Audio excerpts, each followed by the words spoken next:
सुप्रभात मेरे प्यारे बच्चों। आज हम जब सिनेमा ने बोलना सीखा पृष्ठ संख्या 61 से आरंभ करेंगे। स्वक फिल्मों के लिए पौराणिक कथाओं, पारसी रंगमंच के नाटकों, अरबी प्रेम कथाओं को विषय के रूप में चुना गया। इसके अलावा कई सामाजिक विषयों वाली फिल्में भी बनी।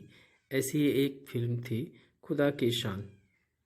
इसमें एक किरदार महात्मा गांधी जैसा था, जिसके कारण स्वक फिल्मों को ब्रिटिश प्रशासकों की तीखी नज़र का सामना करना पड़ा। यहाँ लेखक लिखता है कि स्वक फिल्म अर्थात बोलती फिल्म बनाने के लिए जो भी निर्माता या निर्देशक होते थे, वे पौराणिक कथाएं अर्थात ईश्वर से जुड़ी हुई कथाएं, पारसी रंगमंच के नाटक, अरबी प्रेम कथा को विषय के रूप में चुनते थे और इसी विषय पर फिल्म बनाना पसंद करते थे। इसके अलावा कई सामाजिक विषयों वाली फिल्में भी बनाई जाती थी जो समाज के ऊपर होती थी। ऐसी एक फिल्म थी जिसका नाम था खुदा की शान। इसमें एक जो किरदार था, कैरेक्टर था, वो बिल्कुल महात्मा गांधी के जैसा दिखाई देता था। इसके कारण इस स्वक फिल्में बनती थी, उसको ब्रिटिश प्रशासक की तीखी नज़र का भी सामना करना पड़ता था, अर्थात ब्रिटिश लोग इनको पसंद नहीं करते थे। स्वक सिनेमा के नए दौर की शुरुआत कराने वाले निर्माता निर्देशक अर्देशीर इतने विनम्र थे कि जब 1956 में आलम आरा के प्रदर्शित के 25 वर्ष पूरे होने पर उन्हें सम्मानित किया गया तो उन्हें भारतीय स्वक फिल्मों का पिता कहा गया। तो उन्होंने उस मौके पर कहा कि मुझे इतना बड़ा खिताब देने की ज़रूरत नहीं है, मैंने तो देश के लिए अपने हिस्से की ज़रूरी योगदान दिया है।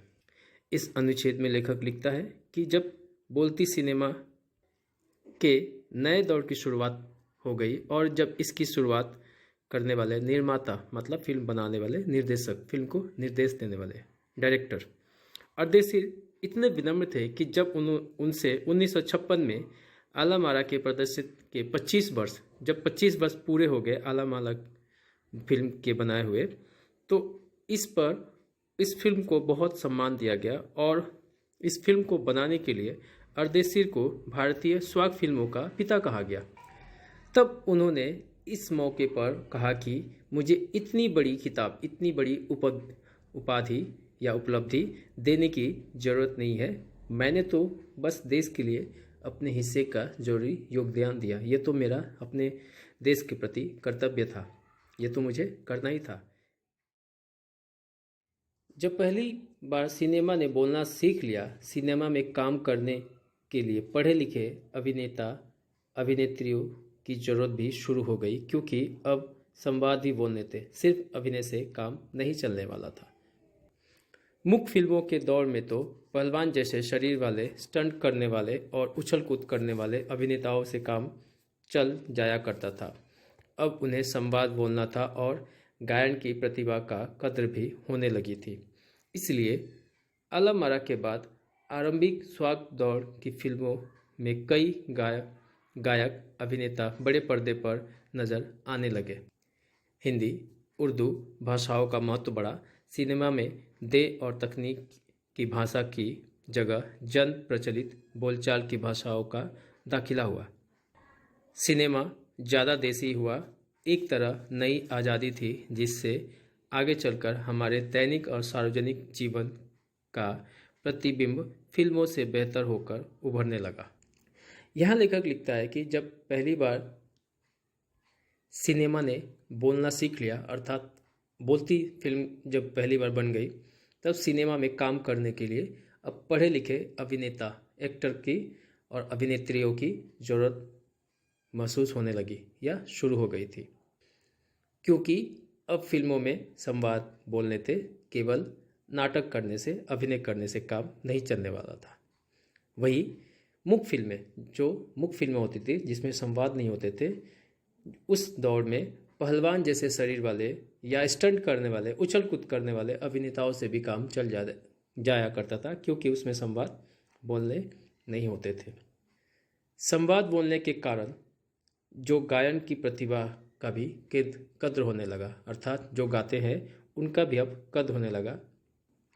उनकी तारीफ और प्रशंसा होने लगी, जिसके कारण आलम आरा बनने के बाद शुरुआती जितनी भी स्वाग फिल्मों बनी उसमें गायक और अभिनेता बड़े पर्दे पर नजर आने लगे।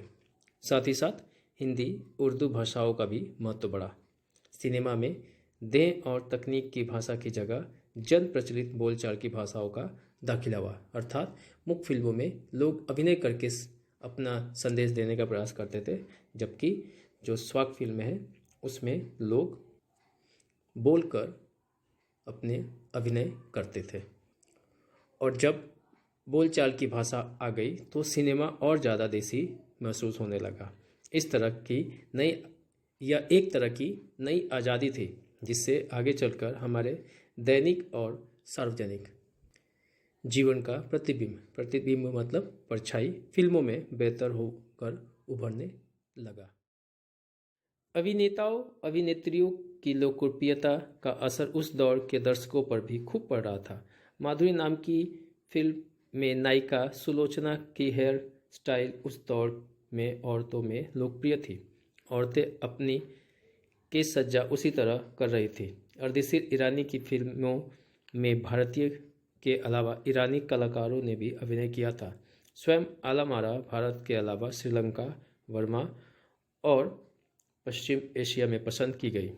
भारतीय सिनेमा के जनक फाल्के को स्वाग फिल्मों का जनक अर्देशीर ईरानी की उपलब्धि को अपनाना ही था, क्योंकि वहाँ से सिनेमा का एक नया युग शुरू हो गया था।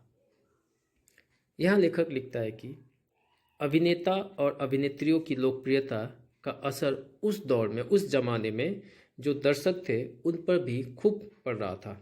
अर्थात जैसे अभिनेता और अभिनेत्री करते थे उनको देखकर दर्शक भी वैसा ही करते थे। माधुरी नाम की एक फिल्म में नायिका सुलोचना की हेयर स्टाइल उस जमाने में बहुत लोकप्रिय था, जिसको देखकर उस जमाने की औरतों ने वैसा ही अपना हेयर स्टाइल बनाना शुरू कर दिया था। अर्देशीर ईरानी की फिल्मों में भारतीय के अलावा ईरानी कलाकारों ने भी अभिनय किया।